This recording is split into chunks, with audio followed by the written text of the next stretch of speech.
Hello everyone, प्रणाम, नमस्ते, पैलाग, सत श्री अकाल, आदाब and a very very warm welcome to all of you. PR exam dose में आप लोगों का बहुत बहुत स्वागत है। तो चलिए बच्चों, आपके नेक्स्ट पोर्शन को स्टार्ट करते हैं। जिस प्रकार से हम लोगों ने बात की थी लास्ट वीडियो में कि भाई आपके किरात जाति किस प्रकार से रहती है उत्तराखंड में और आपकी कोल जाति किस प्रकार से रहती है आपके उत्तराखंड में, उनकी सामाजिक दशाओं, उनकी आर्थिक दशाओं और उनकी जो व्यवस्थाएं होती हैं आपके उत्तराखंड में किस प्रकार से काम कर रही थी, इन सारे मैटर्स को हम लोगों ने अपनी पिछली वीडियोस में कंप्लीट कर चुके हैं। आज का जो वीडियो सेशन हमारा होने वाला है बच्चों, तो वो होने वाला है खस जाति के बारे में। और आप लोगों को अगर कोई डाउट हो, कोई क्वेश्चंस हो, कोई बात हो, तो प्लीज आप लोग कमेंट बॉक्स में आके मैसेज कर सकते हैं और साथ साथ में आप हमारे नंबर पर भी कॉल कर सकते हैं, मैसेज कर सकते हैं, आप लोग व्हाट्सएप भी कर सकते हैं। अगर आपको वीडियो पसंद आती है तो डेफिनेटली आप लोग प्लीज चैनल को सब्सक्राइब जरूर करें और साथ साथ में बेल आइकन दबाना ना भूलें। बेल आइकन से होगा क्या कि हमारे द्वारा जो आपको वीडियो मिलेगी, यानी कि हमारे द्वारा जो यूट्यूब पे वीडियो जो अपलोड की जाएगी तो उसकी जानकारी आपको जल्दी से जल्दी मिल जाएगी। तो चलिए स्टार्ट करते हैं बिना देरी किए हुए आज के वीडियो सेशन को।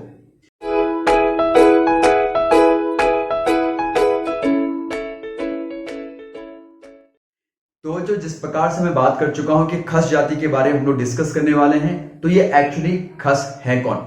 सिंपल सी बात ये हो गई, कहा जाता है बच्चों कि खस शब्द जो है वो संस्कृत भाषा का एक शब्द है। संस्कृत भाषा में एक शब्द है बच्चों जिसे कहा जाता है क्षेत्री। जिसे क्या बोला जाता है? क्षेत्री बोला जाता है। इस क्षेत्री का एक्चुअली मीन्स क्या होता है, अर्थ क्या होता है? तो कहा जाता है कि नेपाल के पहाड़ी क्षेत्रों में, नेपाल जो देश है उसके पहाड़ी क्षेत्रों में रहने वाले जो योद्धा प्रजाति है, जो योद्धा इनके वॉरियर जो रेस है, उसी को ही क्षेत्री बोल दिया जाता है। आगे चल के समय क्या परिवर्तित होता चला गया, समय आगे बढ़ता चला गया और यही क्षेत्रीय प्रजाति जो थी वो आगे चल के क्या कहलाने लग गई? खस प्रजाति कहलाने लग गई। और तब जाके ये खस लोग हमारे उत्तराखंड की साइड पर आते हैं और किरात जाति को क्या कर देते हैं? उत्तराखंड से बेदखल कर देते हैं। चलिए, तो यहां तक तो मामला हम लोगों ने चेक कर लिया था कि किरात जाति को उन्होंने कहां तक भगाया और कहां तक नहीं भगाया। ये सारी बातें हम लोगों ने कंप्लीट कर चुके हैं। नेक्स्ट बात करते हैं बच्चों कि खसों के अन्य नाम जो है आपको उत्तराखंड में देखने को क्या क्या मिलते हैं। सबसे पहला नाम हमको नाम मिलता है पहाड़ी राजपूत। इनको क्या बोला जाता है? पहाड़ी राजपूत बोल दिया जाता है, या फिर इनको खस राजपूत के नाम से भी पुकार लिया जाता है, या फिर हम ऐसा कहें कि इन्हें गोरखाला के नाम से भी पुकारा जाता है। क्या बोला बच्चों मैंने? गोरखाला के नाम से भी पुकारा जाता है। आगे चल के यही गोरखाला गोरखा कहे जाएंगे। मेरी बात को सिंपल समझने की कोशिश करना। मैं यहां पर एक पॉइंट थोड़ा बच्चों आपको समझा देना चाहता हूं। गो का मतलब क्या होता है? गो का मतलब होता है, संस्कृत भाषा का ये शब्द है गो, इसका मतलब होता है गाय। और रखा, रखा का मतलब होता है रखने वाले, यानी कि जिन्होंने गायों को अपने पास में रखा हुआ है बच्चों, या फिर जो गायों को पालते हैं उनको गोरखा बोल दिया जाता है। तो यानी कि सिंपल सी बात हमारे पास में ये हो गई कि ये गोरखाला लोग जो थे वो भी गायों को पालते थे। आज के जो गोरखा लोग हैं बच्चों, आज के जो गोरखा लोग हैं और वो जो गोरखाला जो मैं बात करूं खसों से संबंधित, वो आपके थोड़ा फिजिकल जो फिजिक्स है उनकी, यानी कि शारीरिक जो बनावट है, थोड़ा उनका बहुत क्या देखने को मिलता है? अंतर देखने को मिलता है। अब हमने अंतर की बात करी है, इनके शारीरिक संरचनाओं की थोड़ा चेक कर लेते हैं कि आखिरकार खसों की शारीरिक संरचना है क्या। देखिए, सिंपल सी बात हो गई, शारीरिक संरचना में हमको देखना पड़ता है भाई इनका लंबा कद, यानी कि इनका कद कैसा होता है, जो हाइट होती है वो लंबा कद होता है। साथ साथ में इनकी जो नोज होती है, जो नाक होती है, वो कैसी होती है? लंबी होती है। रंग, जो चेहरे का रंग होता है, बॉडी का जो कलर होता है बच्चों, वो कैसा होता है? गेहुआ कलर, व्हीट कलर भी आप लोग इसे बोल सकते हैं, गेहूं के कलर का। साथ साथ में शरीर कैसा होता है? हष्ट पुष्ट तगड़ा शरीर होता है और दाढ़ी मूंछों वाले लोग होते हैं। जैसे कि बच्चों हम लोगों ने पहले भी बात कर चुके हैं कि किरात लोगों के चेहरे पर या बॉडी पर ज्यादा बाल नहीं होते हैं, या फिर बालों की अल्पता देखने को मिलती है। तो यहां तक बच्चों हम लोगों ने चेक कर लिया कि आखिरकार इस प्रजाति के लोग होते कैसे। अब नेक्स्ट हम लोग बात करते हैं बच्चों, देखिए कि खसों का वर्णन एक्चुअली तौर पर हमको कहां कहां पर देखने को मिलता है। वर्णन की मैं बात करूं तो उल्लेख, और उल्लेख का मतलब होता है बच्चों कि खसों के बारे में थोड़ी बहुत जानकारी हमें किन किन किताबों में देखने को मिलती है, किन किन ग्रंथों में देखने को मिलती है। तो हमारे पास में सबसे बड़ा जो ग्रंथ है बच्चों, और सबसे बड़ा महाकाव्य भी जिसे बोल दिया जाता है, जिसका नाम हो गया महाभारत। बच्चों ध्यान रखिएगा, महाभारत में हमें खसों के बारे में जानकारी मिलती है, और साथ साथ में महाभारत में हमें क्या आपके किरातों के बारे में भी जानकारी मिलती है। समझना आपको मामला क्लियर धीरे धीरे होता रहेगा। देखिए, महाभारत को किसने लिखा हुआ है बच्चों, तो आप लोगों को पता है कि महाभारत लिखी है ऋषि या फिर महर्षि वेदव्यास के द्वारा। ऋषि वेदव्यास का पुराना नाम या फिर कह सकते हैं इनका जो मूल नाम है, जो एक्चुअल जो नेम है इनका, महर्षि कृष्ण द्वैपायन इनका नाम पड़ता है। नेक्स्ट बात करते हैं बच्चों, और कहां पर इनके बारे में हमें जानकारी मिलती है, तो आप लोगों ने मनुस्मृति का नाम सुना होगा। वही मनुस्मृति जिसमें भाई आपके उत्तरदायित्व का जो आपका उत्तराधिकार का जो नियम होता है, हिंदू उत्तराधिकार का नियम के बारे में सबके सब जानकारी इस मनुस्मृति में देखने को मिलती है। शासन प्रशासन को कैसे चलाया जाए, इस मनुस्मृति में देखने को मिलती है। यहां पर ही हमारे पास में जाति प्रथा भी काफी सारी देखने को मिलती है। कहां की मैं बात कर रहा हूं, मनुस्मृति में। तो मनुस्मृति में हम लोग को क्या बोला बच्चों, खसों के बारे में जानकारी मिलती है। अब एक बात को समझना, मनुस्मृति को फिर से किसने लिखने की कोशिश की है, तो सुमति भार्गव के द्वारा, सुमति भार्गव के द्वारा इस किताब को फिर से लिखने की कोशिश की गई है। और सबसे भयंकर ढंग से, फिर सबसे सही ढंग से इस किताब को जो उकेरा गया है बच्चों, तो ये कहां पर, जिस समय पर भारत में शुंग वंश चल रहा था, और शुंग वंश में एक राजा है जिसका नाम है पुष्यमित्र शुंग। पुष्यमित्र शुंग के समय पर बच्चों इस किताब को यानी कि मनुस्मृति को फिर से बहुत सही ढंग से लिखने की कोशिश की गई। तो इस मनुस्मृति में भी, इस ग्रंथ में भी हमको खसों के बारे में जानकारी मिलती है। नेक्स्ट हम बात करते हैं बच्चों, एक और किताब है जिसका नाम है मुद्रा राक्षस। मुद्रा राक्षस बच्चों एक्चुअली तौर पर किसके द्वारा लिखी गई है, तो हमारे पास में एक राइटर है जिनका इतिहासकार भी कह सकते हैं, जिनका नाम है आपका Vishakh Datt. The most important books written by Vishakh Datt, जिसका नाम है मुद्रा राक्षस। मेरी बात को सिंपल समझना बच्चों, मुद्रा राक्षस में किसकी कहानी देखने को मिलती है, तो यहां पर नंद वंश का एक मंत्री है जिसका नाम है राक्षस, और चंद्रगुप्त मौर्य या फिर चंद्रगुप्त मौर्य वंश के बारे में थोड़ा बहुत जानकारी देखने को मिलती है। सिंपल सी बात हो गई। नेक्स्ट हमारे पास में एक किताब और है बच्चों जिसका नाम हो गया काव्य मीमांसा। काव्य मीमांसा के बारे में मैं पहले भी जिक्र कर चुका हूं, बातें कर चुका हूं। कौन से टॉपिक पर, जब आपका किरात वंश चल रहा, किरात प्रजाति चल रही थी। तो काव्य मीमांसा में भी हमको क्या देखने को मिलता है, आपके खसों के बारे में देखने को मिलता है, फिर पढ़ने को मिलता है। किसके द्वारा लिखी गई काव्य मीमांसा, तो राजशेखर के द्वारा लिखी गई है। बच्चों ध्यान रखिएगा, काव्य मीमांसा जो राजशेखर ने लिखी है, इसके बारे में कई बार आपके उत्तराखंड में क्वेश्चन पूछ लिए जा चुके हैं। नेक्स्ट बात करते हैं बच्चों, हमारे पास में एक और किताब आती है जिसका नाम है बृहत संहिता। जिसका क्या नाम होगा, बृहत संहिता, यानी कि बहुत बड़ी नियम और कानून की किताब। संहिता का मतलब मैं बच्चों आपको बता चुका हूं, CODE, कोड होता है। कोड का मतलब कानून या फिर नियम और रेगुलेशन होते हैं। तो बृहत संहिता किसने लिखी है, वराहमिहिर। वही वराहमिहिर, इनके बारे में हम पहले भी बात कर चुके हैं। किरात प्रजाति के टाइम पर मैंने कहा था कि वराहमिहिर जो है बच्चों, ये आपके कौन होंगे, ये होंगे खगोलज्ञ, जो ब्रह्मांड विज्ञान के बारे में, ब्रह्मांड के रहस्यों के बारे में जानकारी क्या करते हैं, इकट्ठा करते हैं।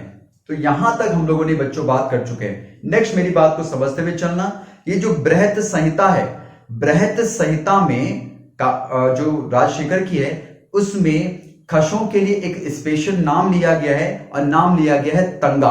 क्या लिया गया बच्चों, तंगा नाम ले लिया गया है। The most important point for your examination. तो इस बात को आप लोग ध्यान रखिएगा। नेक्स्ट बात करते हैं बच्चों, हमारे पास में जो बाहर के जो यात्री होंगे, जो इतिहासकार जो लिखने वाले हैं, उन्होंने भी खसों के बारे में बहुत सारी जानकारी लिखी हैं या फिर चीजें लिखी हैं। जैसे कि उन्हीं में से हमारे पास में एक राइटर है बच्चों जिनका नाम है टॉलमी, एक नाम है अलबरूनी, और एक नाम है आपका प्लिनी। इन्होंने भी अपनी किताबों में आपके भारत के बारे में जो थोड़ी बहुत चीज लिख रहे थे, उसमें उन्होंने किनके बारे में, खसों के बारे में हमको जानकारी दी है।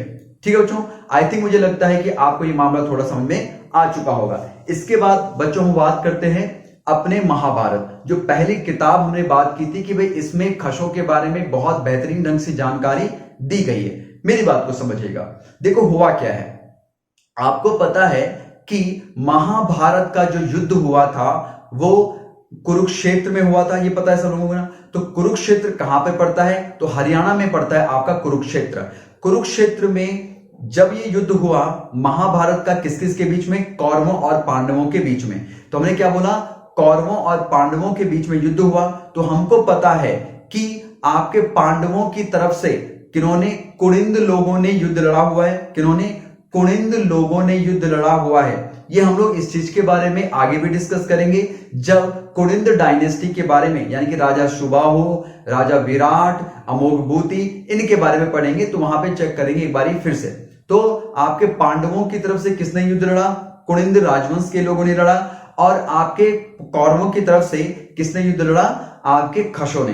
यानी कि उत्तराखंड की हम लोग पर्टिकुलर बात कर रहे हैं, भारत की बात नहीं कर रहे। तो उत्तराखंड से दो समूहों ने, एक खश समूह ने कौरवों की तरफ से, और आपके पांडवों की तरफ से किसने, कुणिंद डायनेस्टी ने क्या किया, हिस्सा लिया। अब आपको पता ही है कि भाई आपके जो कौरव थे ये क्या हो चुके हैं, हार चुके हैं। महाभारत का युद्ध 18 दिन तक जो युद्ध आपका चला था, क्लियर बात होगी ना। और महाभारत के 18 पर्व, 18 दिन तक युद्ध चला। 18 पर्व आप लोग याद रखिएगा कि महाभारत के कितने पर्व हैं, 18 पर्व आपके हैं। नेक्स्ट बात करते हैं, क्योंकि आपको पता है बच्चों, हमने आपको अभी बता दिया कि खशों ने कौरवों की तरफ से युद्ध लड़ा। इसी वजह से आगे चल के काफी सारी प्रॉब्लम यहां पर क्रिएट होती चली जाती है।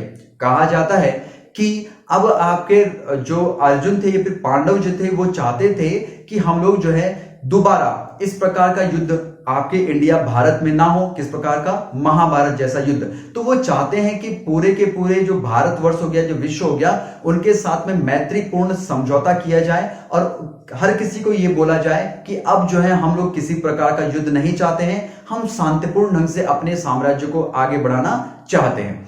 परंतु उसी में से खशों के साथ में, क्योंकि उनकी क्या चल रही थी, कुछ प्रॉब्लम चल रही थी। ऑब्वियसली उन्होंने कौरवों की तरफ से युद्ध लड़ाया तो डेफिनेटली प्रॉब्लम तो चलेगी। तो हमने क्या बोला कि खश जो लोग जो थे वो क्या करने लगे, सोचने लगे कि अब क्या होगा। तो इसी बीच में भाई खशों ने क्या कर दिया, आपके अर्जुन के साथ में युद्ध करने की बात हो गई। यानी कि सिंपल सी बात को समझना बच्चों कि अर्जुन इस समय पर उत्तराखंड की भूमि पर आए हुए हैं और वो चाहते हैं, अर्जुन चाहते हैं कि भाई हर किसी राजाओं के साथ में हमारी मैत्रीपूर्ण संबंध हो, फ्रेंडली रिलेशनशिप बने। पर खशों को डर भी पड़ा हुआ और खश चाहते भी हैं कि हम उनके साथ में युद्ध करें, हमारा क्षेत्र हमारा ही रहना चाहिए। खस ऐसा सोच रहे हैं कि मानववाद अगर ये हम पे अटैक कर देते हैं और हमको हरा देते हैं तो डेफिनेटली प्रॉब्लम क्या हो जाएगी, हमको इनके अंडर रह के काम करना पड़ेगा। सिंपल सी बात हो गई। और उनको ये उन्होंने तो ऑलरेडी कौरवों की तरफ से युद्ध भी लड़ा हुआ है, तो यहां पर बीच में पेंच फंस जाता है। इस वजह से अर्जुन और आपके खशों के बीच में युद्ध हो जाता है, जिसमें ऑब्वियसली हमको पता ही है कि भाई आपके अर्जुन जो थे महाधनुर्धारी हैं, तो डेफिनेटली धनुष के बल पर या फिर कुछ भी कह सकते हैं, अपने शौर्य के बल पर जो है अर्जुन इस युद्ध को जीत जाते हैं और खशों की हो जाती है यहां पर हार। अब आपके खशों की जब हार हो जाती है तो डेफिनेटली हस्तिनापुर के राजा अब कौन बनने वाले थे, आपके युधिष्ठिर बनने वाले हैं, पांडवों के राजा। हस्तिनापुर कहां पर है बच्चों, तो ये पड़ता है मेरठ में। सिंपल सी बात हो गई कि पांडव जो लोग हैं अब कहां पर राज करने, पूरे भारतवर्ष पे राज करने की बात चलती है केवल, वैसे ऐसा तो है नहीं। मतलब सिंपल समझना कि हस्तिनापुर जो है, मेरठ जो है वो उनके पास में आ चुका है। अब क्या हुआ, क्योंकि अब युधिष्ठिर का क्या होने वाला था, राजगद्दी पर आपके युधिष्ठिर बैठने वाले, राजा की गद्दी पर बड़े बेटे हैं तो डेफिनेटली वही गद्दी पर बैठेंगे। तो हो क्या रहा है, इसके बाद होगा क्या, कहां ऐसा जाता है, क्योंकि खश हार चुके हैं आपके अर्जुन से, तो इस यज्ञ में कौन आ जाते हैं, आपके पास में खश यहां पर आ जाते हैं और कई सारी भेंट उनको यहां पर दे देते हैं। कौन भेंट देते हैं, खश भेंट देते हैं। क्या भेंट देते, तो पहाड़ों की जो सबसे मूल्यवान चीजें होंगी वो उनको दे दी जाएगी। जैसे कि सिंपल सी बात करते हैं, घोड़ों की हम लोग बात कर सकते हैं, यहां पर आपके मृगों की बात हम लोग कर सकते हैं। तो काफी सारी चीजें यहां से दी जाती हैं, उसके ऊपर कोई ज्यादा मेन नहीं है। आप सिंपल सी बात को समझ सकते हैं कि राजसूय यज्ञ में एक यज्ञ किया जा रहा है। मेरी बात को समझना, अभी मैं आपको क्लियर कर दूंगा कि आखिरकार राजसूय यज्ञ बच्चों होता क्या है। मैंने कहा कि राजसूय यज्ञ में वो यज्ञ जब कोई राजा गद्दी पर बैठने वाला होता है, मेरी बात को समझिएगा, वह यज्ञ जब राजा गद्दी पर बैठने वाला होता है, क्लियर, और ये यज्ञ तब किया जाता है। अच्छा, मैं एक बात कर लेता हूं, आपको यहां पर समझा ही देता हूं, तभी मामला समझ में आ गया। देखिए हमारे पास मैंने क्या बोला, यज्ञ क्या नाम है बच्चों, राजसूय यज्ञ। राजसूय यज्ञ, यह यज्ञ कब किया जाता है, जब कोई युवराज कहां पर बैठने वाला है, राजगद्दी पर बैठने वाला है, राजगद्दी पर बैठने वाला है। यह बातें समझ में आ गई ना। हमने कहा इस राजसूय यज्ञ में आपके क्या किया जाता है भाई, राजा जो युवराज है, जो राजा बनने वाला जो व्यक्ति है, उसको 7 अलग अलग पानी से, 7 प्रकार के पानी से उसको नहलाया जाता है, अभिषेक करवाया जाता है प्रकार के पानी से। कब करवाया जाता है ये यज्ञ, जब कोई युवराज गद्दी पर बैठने वाला होता है, 7 प्रकार का पानी से उसको अभिषेक करवाया जाता है। तो आपको पता ही है, सिंपल सी बात हो गई बच्चों, कि अगर आपका बर्थडे होता है, फिर आपका जन्मदिन होता है, या फिर कोई शुभ अवसर होता है, आपने किसी को निमंत्रण दिया हुआ है इस शुभ अवसर पर शामिल होने के लिए, तो डेफिनेटली सामने वाला आपके लिए कुछ ना कुछ गिफ्ट लाता ही है।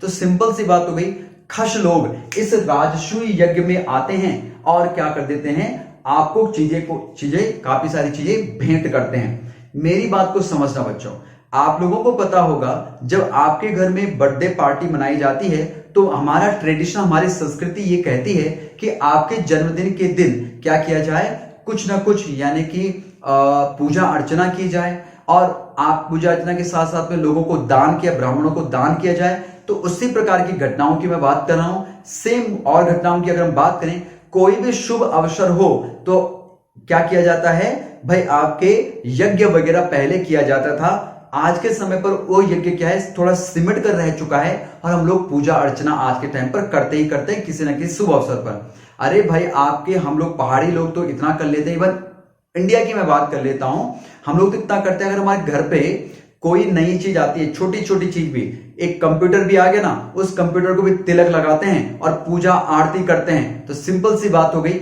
उसी प्रकार की बातें हैं कि भाई आपका राजा युवराज युधिष्ठिर कहां पर गद्दी पर बैठने वाले हैं, तो क्या किया उन्होंने, पहले एक हवन करवाया या फिर राजसूय यज्ञ करवाया। मामला समझ में आ गया ना। इसी प्रकार के अनेक प्रकार के यज्ञ आपको देखने पड़ते हैं बच्चों, जैसे कि एक यज्ञ होता है अश्वमेध यज्ञ। क्या होता है, अश्वमेध यज्ञ। और उसी प्रकार से बच्चों एक और यज्ञ होता है, इसे कहा जाता है पंचसूय यज्ञ। क्या बोल देते हैं, पंचसूय यज्ञ। मैं थोड़ा एक एक करके यज्ञों के बारे में थोड़ा बता देना चाहता हूं। देखिए, वैसे तो मैंने 3 यज्ञ यहां पे लिखे हुए हैं, इतने ही यज्ञ नहीं है, और भी कई प्रकार के यज्ञ होते हैं, अलग अलग कामों के लिए अलग प्रकार के यज्ञ। अश्वमेध यज्ञ क्या होता है, जब कोई राजा अपने साम्राज्य को बढ़ाना चाहता है और उसकी अभी किसी राजा के साथ में लड़ाई नहीं चल रही है, फिर भी वो अपने साम्राज्य को, एम्पायर को बढ़ाना चाहता है, तो एक घोड़े को यज्ञ के पास में बांधा जाता है और यज्ञ कंप्लीट हो जाने के बाद उस घोड़े को छोड़ दिया जाता है। जब उस घोड़े को छोड़ दिया जाए तो भाई कोई ना कोई सेना के लोग, कोई ना कोई राज्य के लोग उसको क्या कर लेंगे, पकड़ लेंगे। जब कोई दूसरे राज्य के लोग उसको पकड़ लेंगे तो ये राजा क्या करेगा, जो यज्ञ करवा रहा है, वो उस पर अटैक करेगा और उसको अपने अंडर रख देगा।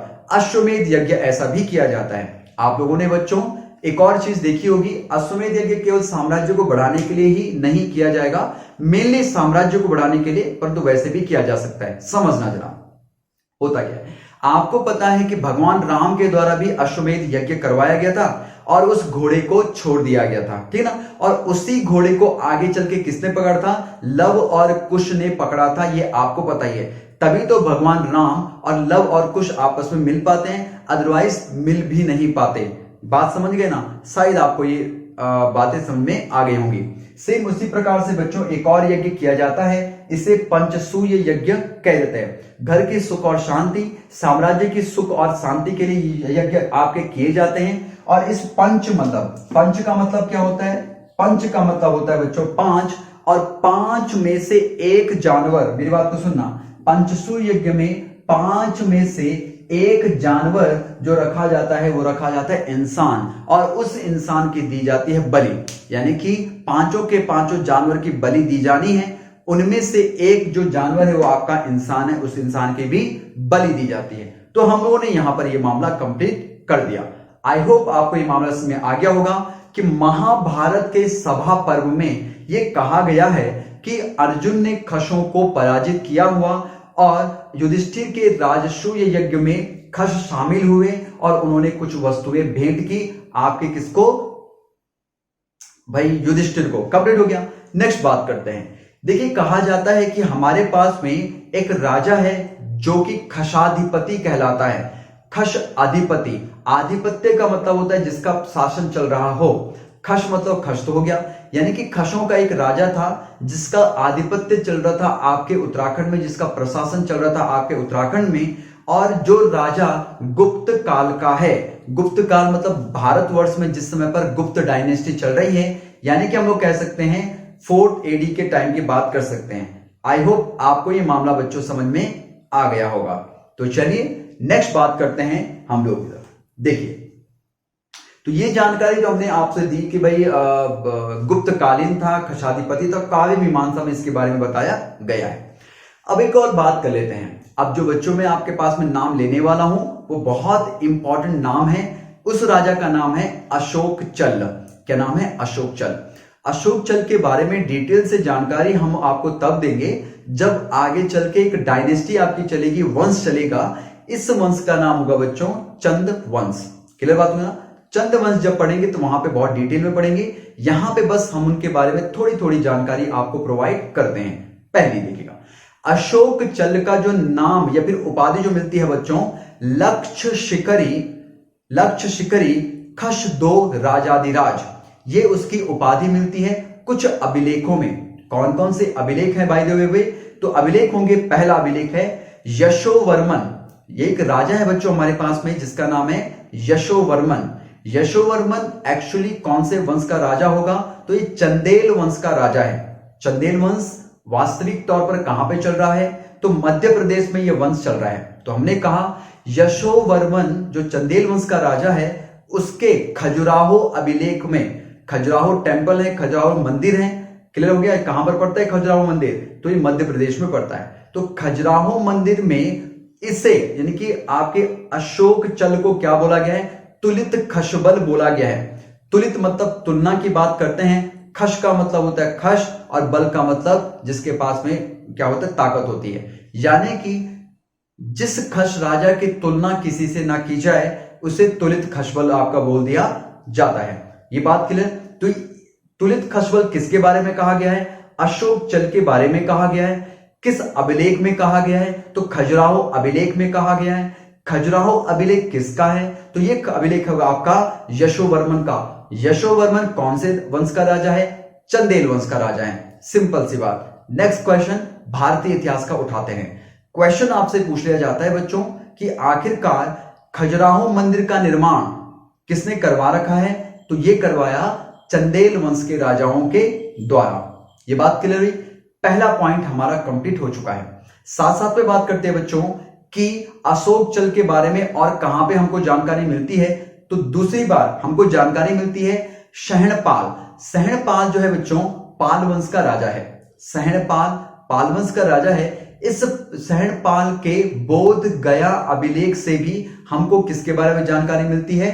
आपके अशोक चल के बारे में जानकारी मिलती है। शहणपाल का जो ये अभिलेख है बच्चों कब का होगा? तो टाइम पीरियड इसका बोला जाता है 1276। 1276 के समय का ये अभिलेख है और यहां पर इसके बारे में जानकारी मिलती है। साथ साथ में बच्चों आपके इसके बारे में क्या बोला जाता है? देहरादून का नाम मिलता है बाद में यहां पर, यानी कि शहणपाल के बोध गया अभिलेख में देहरादून का नाम क्या मिलता है? सपाल दक्ष मिलता है। सपाल दक्ष। या फिर हम लोग सिंपल सा कहते हैं कि अशोक चल का नाम भी सपाल दक्ष मिला हुआ है आपके इनके अभिलेखों में। आई होप, मैं उम्मीद करता हूं बच्चों कि आपको ये मामला समझ में आया होगा। नेक्स्ट हम बात करते हैं नेक्स्ट पॉइंट पर। देखिए, तो हमारे पास में ये जो आपका अभिलेख आपको जो दिखाई दे रहा है बच्चों, तो हमने कहा ये अभिलेख जो है वो किसका है, सैंडपाल का है, तो आप लोग इसे चेक कर सकते हैं। नेक्स्ट बात करते हैं। कहा जाता है बच्चों कि बंगाल के पाल शासकों के अभिलेखों में, बंगाल के पाल शासकों के अभिलेखों में अशोक चल का नाम मिलता है। अशोक चल का नाम मिलता है। अशोक चल का जो क्षेत्र हो गया, जिस क्षेत्र को उसने उत्तराखंड में जीता हुआ है, उसे खश देश के नाम से पुकारा गया। यानी कि उत्तराखंड में जिस समय पर अशोक चल आया, उसने उत्तराखंड के क्षेत्रों को जीता, तो वो क्या मिलता है, उसके क्षेत्र को खश देश के नाम से पुकारा गया है।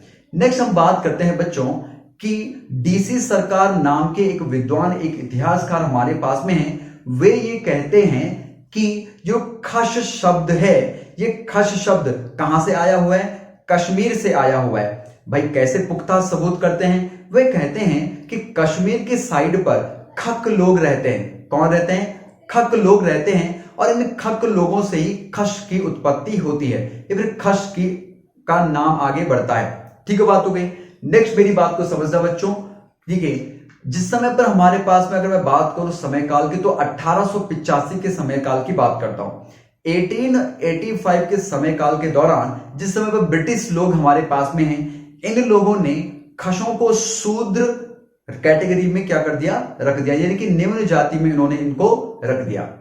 क्लियर बात हो गई ना। क्वेश्चन आपसे पूछ लिया जा सकता है कि खशों को कब आपके शूद्र वर्ग में शामिल किया गया, तो वह आपके 1885 में ब्रिटिश काल के दौरान बच्चों ऐसा किया गया। मुझे उम्मीद है कि आपको जो है ये बातें समझ में आ रही होंगी। ठीक, तो इसके बाद की बच्चों हम लोग बात करेंगे अपने नेक्स्ट वीडियो में। आज के लिए बस इतना ही। आपको अगर वीडियो पसंद आई, आपको अगर मैटर समझ में आया, तो प्लीज चैनल को आप लोग सब्सक्राइब करें, साथ साथ में बेल आइकन को दबाना ना भूलें। कोई भी क्वेरी हो, कोई भी डाउट हो, कोई भी टॉपिक को लेकर या फिर हमारे जो सब्जेक्ट चल रहा है उससे लेकर आपका कोई क्वेश्चन हो, तो प्लीज कमेंट बॉक्स में आके आप लोग कमेंट कर सकते हैं। साथ साथ में आप लोग हमारे सोशल हैंडल्स को भी ज्वाइन कर सकते हैं, वहां पे आपको और कई सारी जानकारी हम लोग प्रोवाइड करते हैं। थैंक यू सो मच हमारे साथ में बने रहने के लिए। मिलते हैं आपको जल्द ही नेक्स्ट वीडियो में।